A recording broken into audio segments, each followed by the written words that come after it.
The first time I noticed it, I was standing in the kitchen at William's house party. It was a Friday in late September. About 20 people there. Friends from college, coworkers, a few people I didn't know. Music playing, drinks flowing, that comfortable hum of people who've known each other long enough to talk without trying. I was holding a beer I'd brought myself. Not because I'm particular about beer, because I knew William wouldn't have extras, and I didn't want to be the guy showing up empty-handed. I was mid-sentence, telling Bella about a project I'd been working on. She was nodding along, seemed interested. Then, Jake walked over. Jake worked in tech, made good money.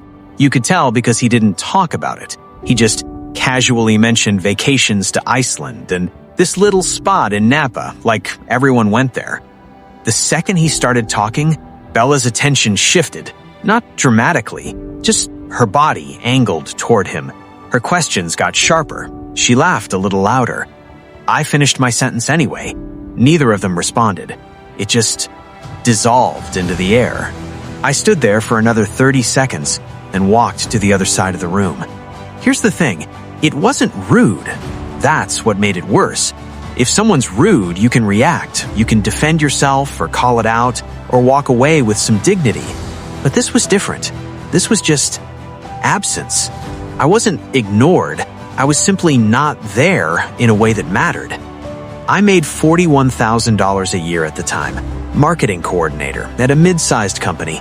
Not poverty, not struggling to eat, but in a city where most of my friends were clearing six figures, it felt like I was speaking a different language. They'd suggest dinner and it would be $80 a person before tip. Someone would mention a weekend trip to Miami. Just a quick flight, come on. And I'd do the math in my head.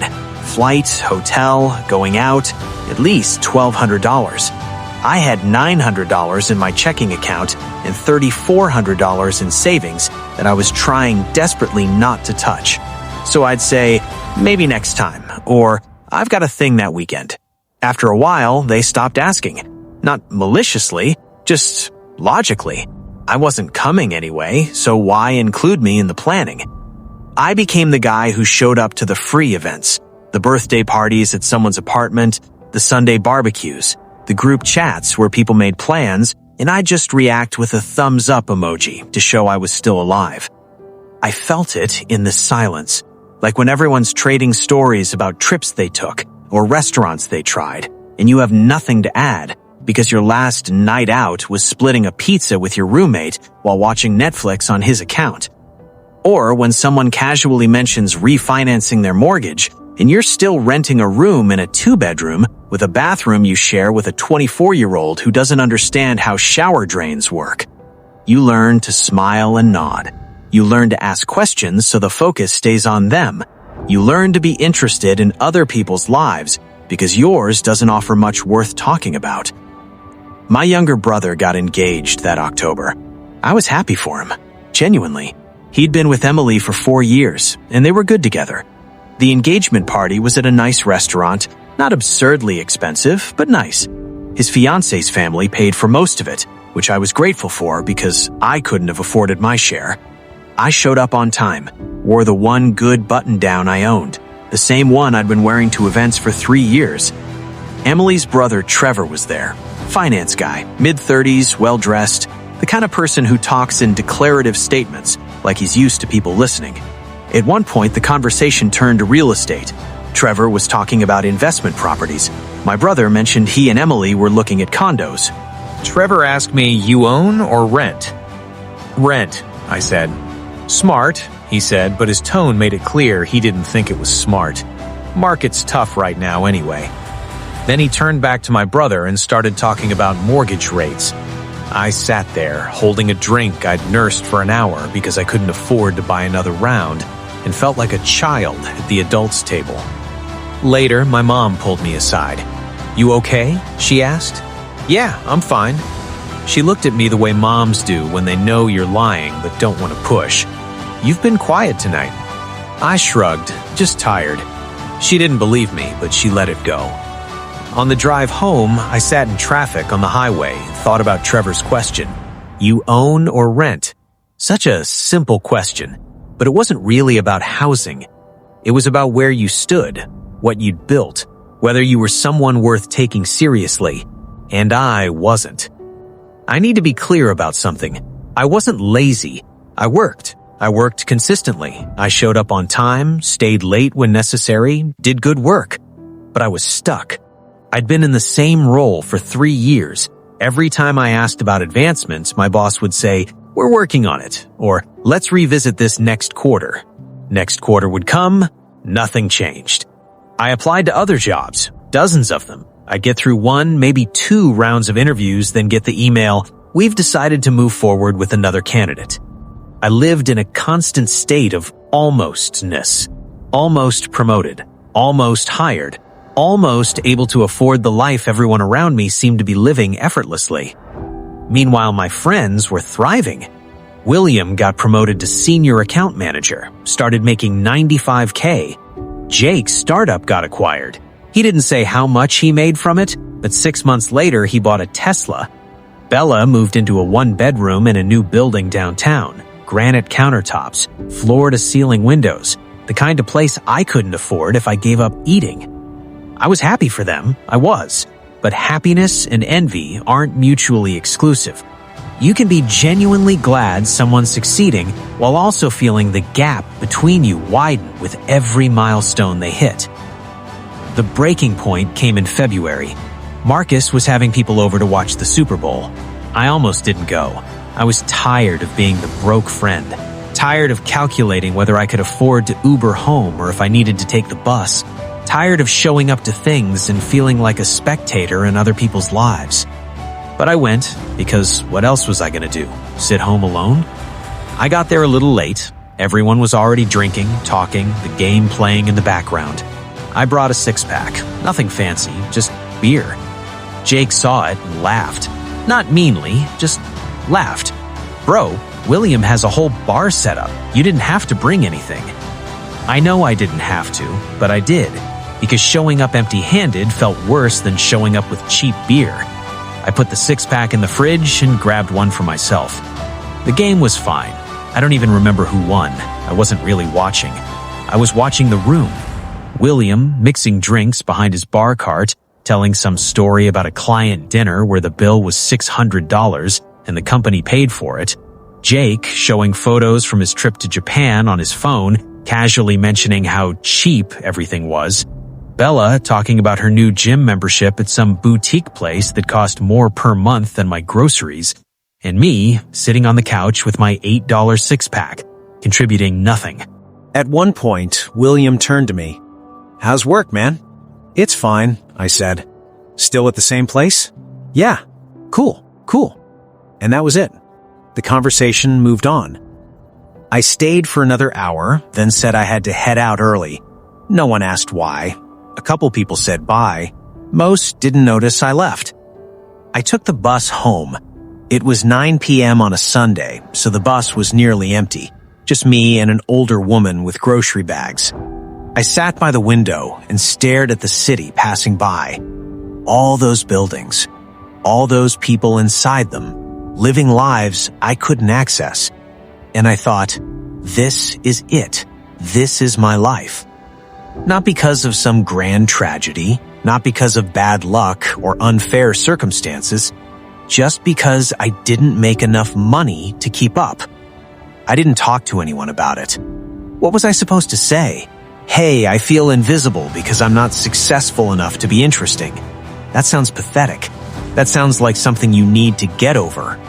So I kept it inside. I went to work. I came home. I applied to jobs. I sent resumes into voids and got automated rejections. I stopped going to social events unless I absolutely had to. Birthdays, weddings, things where my absence would be noticed. My friends didn't say anything. Maybe they thought I was busy. Maybe they thought I was fine. Or maybe they just didn't think about me much at all. The shift didn't happen all at once. It started in April. I got a call from a recruiter. She'd found my resume on LinkedIn, said she had a role that might be a good fit. Senior marketing manager, $78K base, room for growth. I tried not to get excited. I'd been through this before. But I took the call, then the first interview, then the second. 3 weeks later, they offered me the job. $78,000. Benefits. A title with the word senior in it. I didn't tell anyone at first. I think part of me was afraid it would fall through, that I'd show up the first day and they'd realize they made a mistake. But I started, and it was real. The job itself wasn't glamorous. It was work. Harder work than my old job, actually. But it was forward movement. It was something I could point to and say, this is what I do. The money made a difference. Not immediately. I was still catching up, paying off credit card debt I'd accrued, rebuilding savings I'd drained. But slowly, things got easier. I could say yes to dinner without calculating whether it would wreck my budget. I could replace the button-down I've been wearing for 3 years. I could Uber home instead of taking the bus. Small things, stupid things, things that shouldn't matter, but absolutely do when you've spent years rationing everything. The first time I felt the shift externally was at William's birthday dinner in July. He'd reserved a table at a nice steakhouse, the kind of place where entrees started $50. Old me would have looked at the menu online beforehand and felt my stomach drop, ordered the cheapest thing, nursed one drink all night. But I didn't have to do that anymore. I ordered what I wanted. I bought a round of drinks for the table. When the check came, I didn't hesitate when William suggested splitting it evenly. And here's the thing. No one said anything. No one congratulated me or acknowledged the change because they didn't notice. To them, I'd just become normal. I'd caught up to the baseline. But I noticed. I noticed Bella asking me actual follow-up questions when I talked. I noticed Jake inviting me to a weekend trip upstate, casually, like it wasn't a big deal, like of course I'd come. I noticed I was being included in conversations again, not as the quiet guy on the edge, but as someone with opinions worth hearing.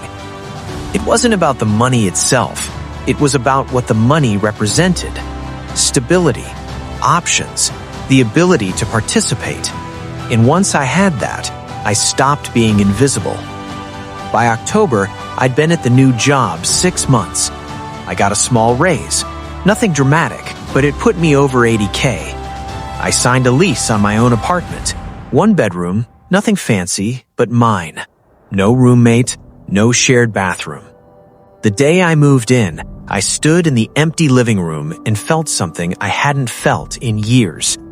Possibility. Not happiness exactly, just the absence of constant low-level panic. I wasn't worried about rent. I wasn't worried about whether I could afford groceries and also go to my friend's birthday.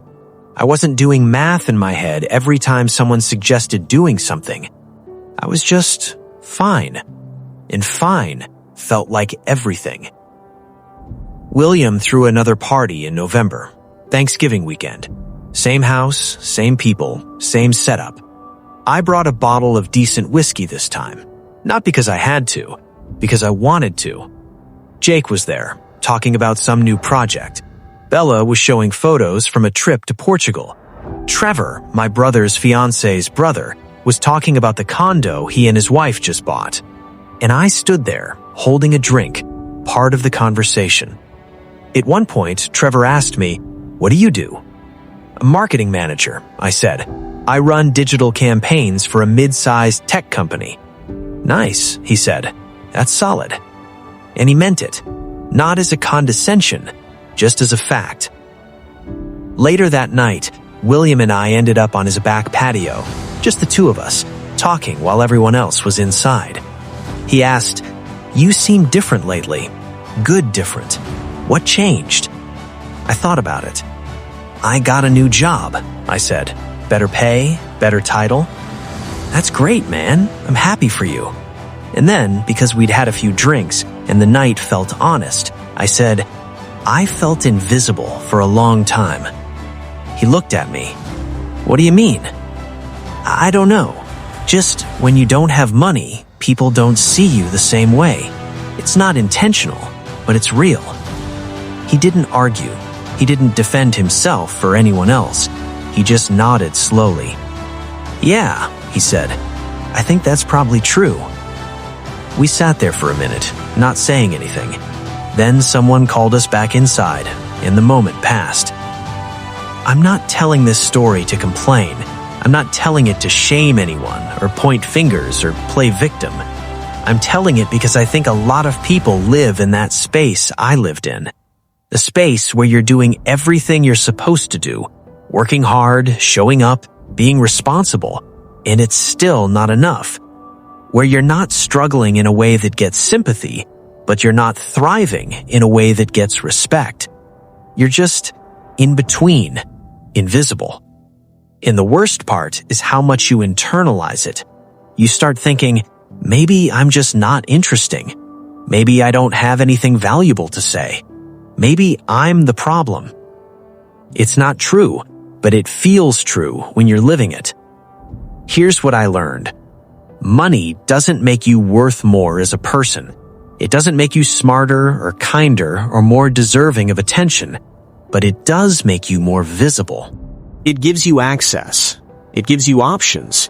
It lets you participate in the world in a way that being broke simply doesn't. And people respond to that, not because they're shallow, though some are, but because participation is how relationships are built. When you can't afford to go to dinner, you're not there for the conversation that happens at dinner. When you can't take the trip, you're not part of the inside jokes that come from it. When you're always the one who can't make it, people stop expecting you to show up, and eventually they stop noticing when you don't. It's not personal, it's just how it works. I don't talk to everyone from that time anymore. Some friendships faded naturally. We just didn't have much in common once I stopped being the broke guy and they stopped being the only ones moving forward. But some friendships deepened. William and I still talk regularly. He's one of the few people I can be honest with about how hard those years were. Bella reached out a few months ago. We got coffee. She apologized. Not for anything specific, just for not noticing how much I was struggling. I told her it wasn't her fault, and I meant it. Jake and I don't talk much, not because of bad blood, just because our lives went in different directions. And that's fine. Not every relationship is meant to last forever. I think about that night on William's patio sometimes. That moment where I said, I felt invisible. And he didn't argue. Because he could have. He could have said, no, we always cared about you. Or, you're being too sensitive. But he didn't. He just acknowledged it. And somehow that mattered more than any apology would have. It meant I wasn't crazy. It meant what I felt was real, even if no one intended it. Last month, my brother got married. The ceremony was beautiful, small, intimate, just family and close friends. At the reception, Trevor, the finance guy, Emily's brother, came up to me. Hey, I heard you got a promotion. Congrats, man. Thanks, I said. What are you making now, if you don't mind me asking? Old me would have been uncomfortable with that question, would have deflected or changed the subject, but I didn't mind. Around $85K, I said. Got a raise a few months ago. That's solid. You thinking about buying a place? Maybe, I'm looking. And we talked about real estate for a few minutes, like equals, like two people with similar enough lives that the conversation made sense. When he walked away, I realized something. I didn't need his approval. I didn't need him to see me as successful or worthy or interesting, but it still felt good that he did. I'm not rich now. I'm not even close. I'm just stable. I have an emergency fund. I can go to dinner without checking my bank account first. I can buy a plane ticket without putting it on a credit card I'll spend 6 months paying off. I'm still building, still working, still trying to figure out where I'm going, but I'm not invisible anymore. And maybe that's the trade. Maybe being seen has less to do with who you are and more to do with what you can afford to show up for. Maybe I didn't change as a person. Maybe I just changed enough externally that people started paying attention again. I don't know if that's fair. I don't know if it's right. But I know it's real. A few weeks ago, I was at a coffee shop, working on my laptop, halfway through an iced coffee I didn't have to budget for. A guy a few tables over was on a phone call, younger than me, maybe 24 or 25. He was talking quietly, but I could hear bits of it. "Yeah, I don't think I can make it. No, I've just got a lot going on. Maybe next time."